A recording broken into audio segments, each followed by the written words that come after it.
What's going on, everybody out there? This your boy PETRYPERFECT, and we're back for another episode of State of the Texans, episode 3, the comeback. There's a lot that has happened, but before we get into any of that, make sure that you like this video. If you're a Texans fan, comment it. Do you like where we're headed this season? Do you think we can make the playoffs? Let me know in the comments below. And if, more importantly, if you're not subscribed to the channel, subscribe. We talk about everything on this channel, and we do an amazing live show every Tuesday night at 7:30 p.m. Central Time. So please come be a part of the family by hitting that subscribe button below, somewhere down here in the bells. I don't know where it is, but you know where it is. Find it, hit it. Like I said, the last time we met, I came, the last episode I did was during the bye week. At that time, it was not looking that hot for us due to how we started the season, especially starting off 0-3. I believe at the time of the bye week, we were 2-3, I believe, with a chance to come out against Seattle and to go 500. So, of course, just to catch everybody up from that last episode, we ended up going 4-2 since the last time I've made a video. You hear me? 4-2. That is incredible. From starting off 0-3 to just now, this is being recorded the day after we played the Buffalo Bills. Hence, that's why I got my battle red. I got my battle red towel from the game last night. Awesome environment, but we'll talk about that later. But yes, we have gone 4-2, defeating teams such as San Francisco, who has a winning record and is projected to make the playoffs. We beat Jacksonville, who has a winning record and is projected to make the playoffs. And we beat the Buffalo Bills, the reigning MVP, sacked them 8 times. Defense showed out, offense came together, and we were able to get a victory, but we'll talk about that more later on. So much has happened. We've turned this season around. As of right now, we've turned it around. I'm proud of them. From this point on, I'm proud of the fight that they give. I was always a believer in Coach Ryan's. I think I love the energy that he brings. There's some things I don't like, man. Some of the loyalty that he has. But for the most part, he's a heck of a football coach, and his side of the ball is excellent, and that's very important. So coming out losing to Seattle, that was a tough game. After that, we had a 3-game home stretch, and I believe in my last video, I did believe that we could go 3-0 during this stretch, and lo and behold, we should have. Of course, we have to mention the miraculous comeback versus the Jacksonville Jaguars that got that closed off that 3-game home stretch. What a victory that was by the Houston Texans, man. Davis Mills, which we'll get to here in a moment, but Davis Mills leading the charge in that game. Man, shout out to Davis Mills and everything he's been able to do. Also, the one loss we had in that home stretch was against the Denver Broncos. Of course, we lost CJ Stroud in that game.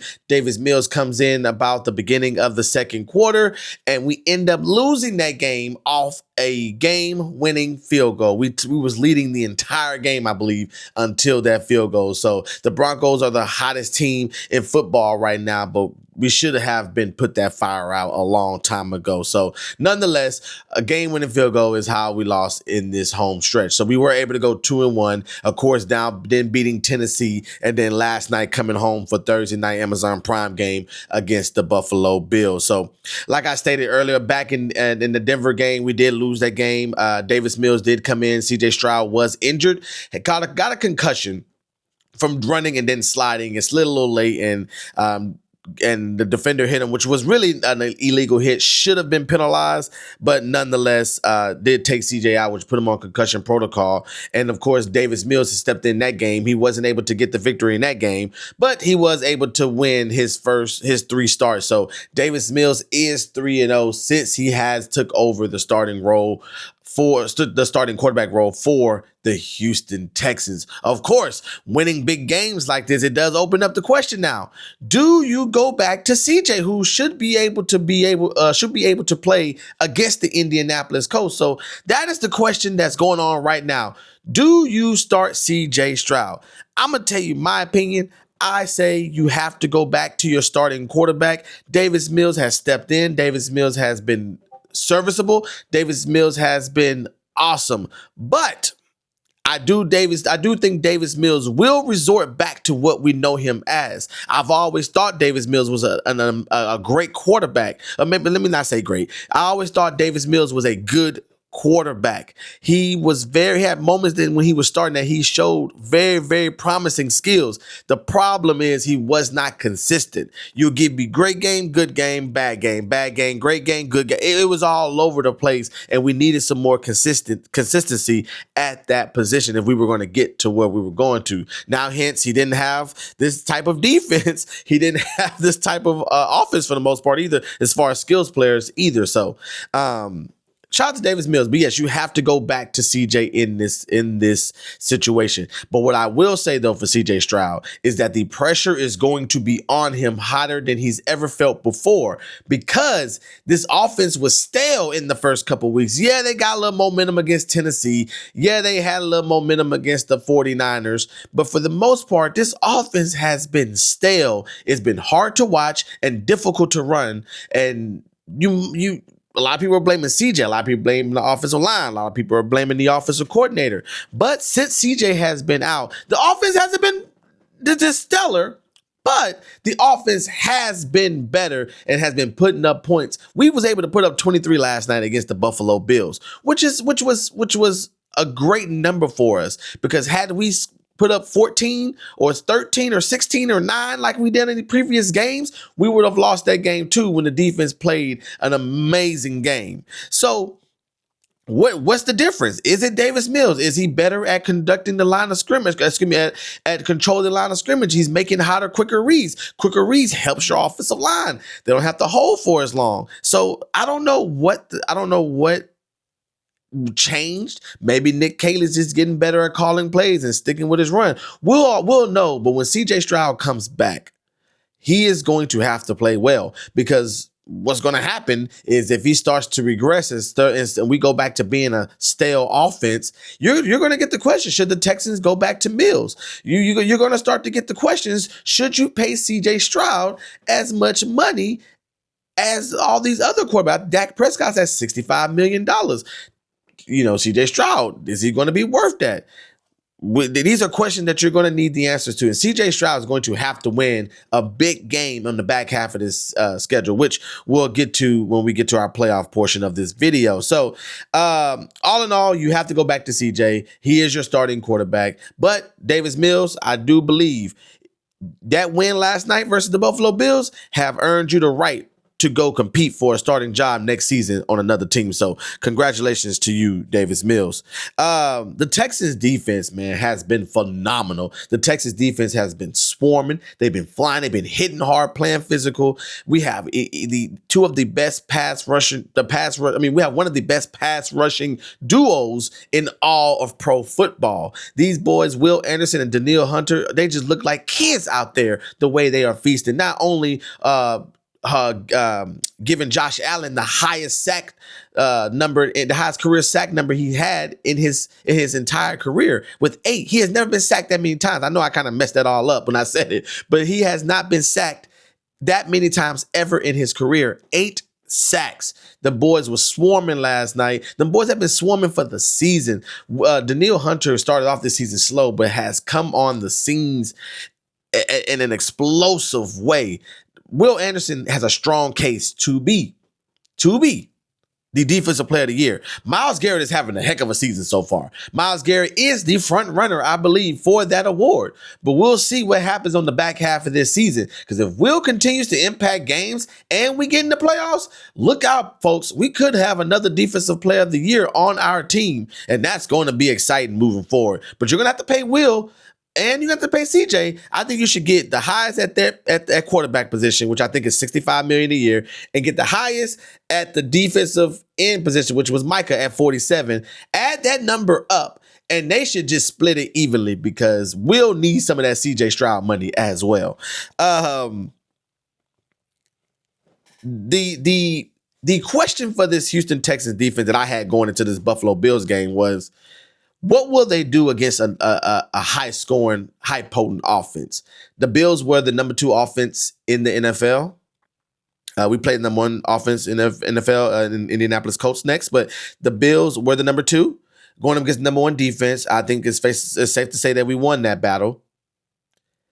The part that I was wondering was, will the Texans defense live up to the standard when they have to face a quarterback as dynamic as Josh Allen? Because I know how we look against Lamar. I know how we look against Mahomes. He always gets big runs on us. So we tend to struggle against quarterbacks that can run. And Josh Allen coming off a 6-touchdown game, we had 3 passing and 3 rushing. Of course, all eyes were on him and all eyes were on this defense to see if they can stop him. And they answered the question I needed to know. Now, they're going to have to keep this up going to the back half of the season because we have a push coming up. We're going into the hardest part of our schedule, which started with the Buffalo Bills. We had the Bills, of course, which we were able to get that victory. We go to Indianapolis, and we know what that team and what they've been doing this season. We do go to Kansas City for a Sunday night football game. We do come back home against the Cardinals and then the Raiders. And then we go and place the hot Chargers, even though they got beat against the Jaguars. I know they'll bounce back. We have to play the Chargers, and then we end the season at home against the Colts. How big can that game be? Oh my God, that is going to be an amazing game if everything plays out the way I think it will. So, these last 6 games are going to be all as important as the Bills games, and I say all 6 because, yes, even the Cardinals and the Raiders, because my fear with those teams is that you're playing playoff team, these trash, playoff team. And I don't want them to stoop down to the level of the Raiders or the Cardinals. I do think the Cardinals will be the tougher game out of the two. I just refuse to believe we're going to lose to Geno Smith and the Las Vegas Raiders and what they have. I feel like our defense is going to really put them in the clamps. But that Cardinals game can be a little tricky. It is a cross-conference opponent, so we don't see them often. And, we'll see. We'll see how it plays out. But I just hope that we can handle business when it comes to those two teams and we don't get trapped in trying to just beat the playoff teams that we're going to need these tiebreakers of. Because, of course, we are approaching the playoffs. And this is where it starts to get fun. Thanksgiving football, Christmas football. This is where we're about to see who is going to separate from the pack. Because everybody's kind of close. You do have New England at 9-2 and Denver at 9-2 and things like that. But this is a tight race, and it's going to become a tighter race as the end of the season. So we have to win these tiebreakers against the Chargers, the Colts, and the Chiefs. We have to beat them to get the tiebreaker over them, just like we already have over Baltimore.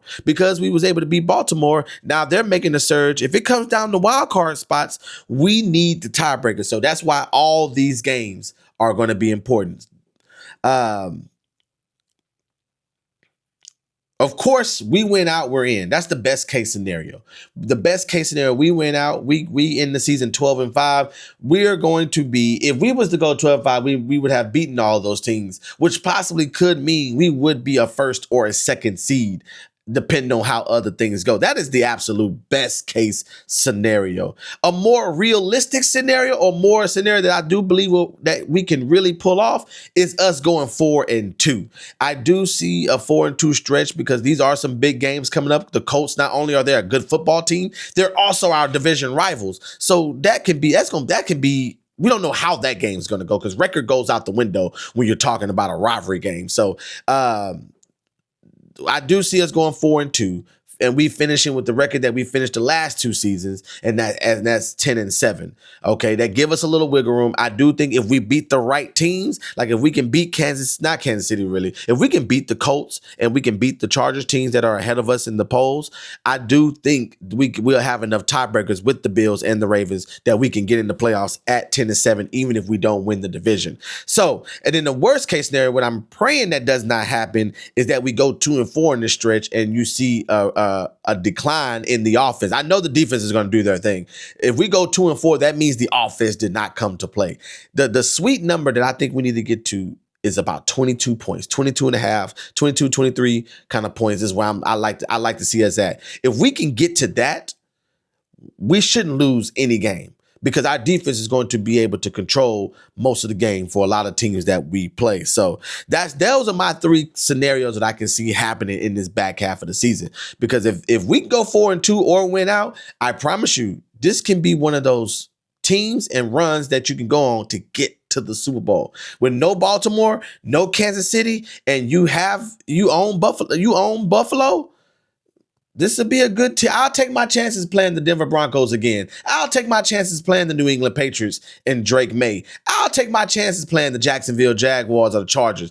I'll take my chances with those guys. So this is an opportunity and a great season great season to get into the playoffs and possibly play in our first AFC Championship game and even Super Bowl. So in overview, man, the things I've seen that has been better, of course, they have stopped the negative plays on offense. Stop being in 2nd and 15, 3rd and 20. Please stop putting yourself in those positions, and then you're able to move the ball. So positive plays. Woody Marks has been incredible. I want to give a couple players some credit. Woody Marks has been sensational. The way he's able to catch the ball and run the ball is a huge addition to our team. That's what you need to have a good offense. Look at the Detroit Lions. Look at the Rams. I mean, with Kyron Williams out the backfield. Look at all these people that got running backs that can catch the ball and get upfield. So that's going to be really big. So shout out to Woody Marks. Also, Henry To'oTo'o, one of my favorite players on the team, man. I was mad at him when he missed that sack against the Buccaneers, but man, he's been playing some great football, man. Still a little work on his pass coverage, but I just love the energy and the tenacity that he plays with. So shout out to Henry To'oTo'o. Also, Kalen Bullock. Kalen Bullock has emerged as one of the top safeties in football. He is up there with the Hamiltons and the Buda Bakers and all of them guys. He is up there with the elites because this kid can ball hawk like no other. Amazing ball skills. And what a game did he have against Buffalo? 2 interceptions and a forced fumble, and he should have had a touchdown that shouldn't have been called because he shouldn't have blocked that dude in the back. That was so stupid. Them the boneheaded plays that we got to get rid of. Stadium erupted when that happened, y'all. And for it to be called back was a huge disappointment. So shout out to Kalen Bullock, though, as emerging as one of the great players. And we stopped the unnecessary penalties, too, guys. That's another thing with this team. We've stopped the unnecessary penalties and except for that stupid block in the back, but we are not shooting ourselves in the foot. You know what I mean? We're pushing the ball forward, we're getting positive yards, and we're not beating ourselves up on that. So we have a great second half of the season, great final stretch of the season coming up. You let me know what you think these Texans are going to do moving forward. I'm excited to see what y'all are saying in the comments and what y'all think about the Houston Texans. Can they make a push? Do you think if they get in the playoffs, this can be a Super Bowl worthy team, kind of like the Giants when they came in as the last seed and they went through and beat everybody to make the Super Bowl because they were the hottest team. This right now, Texans, this is it. This is where you get hot. CJ, I hope you've been watching. I hope you've been studying. Hey, man, it's on your shoulders now. You're going to have some big games to win. But if we can turn it up right now, the 3-0 don't matter right now that we're on. Right now, we need to go 1-0, 1-0, 1-0, 1-0 each week. We get on the burner. We get hot. There's not a team in the NFL that's going to want to play us. I promise you that. But once again, it's your boy, Peachy Perfect. I appreciate you for tuning into this video. State of the Texans, Episode 3, The Comeback. I will be doing another one in about 2 weeks to check in, to do more often. This is a lot of fun. I'm having a lot of fun at these games. Just so thankful to be a season ticket holder and to be in the stadium and to be able to witness all this. So y'all make sure you like this video, subscribe to this video, come be a part of the family, and I'll see y'all on the next video. Peace. Go Texans.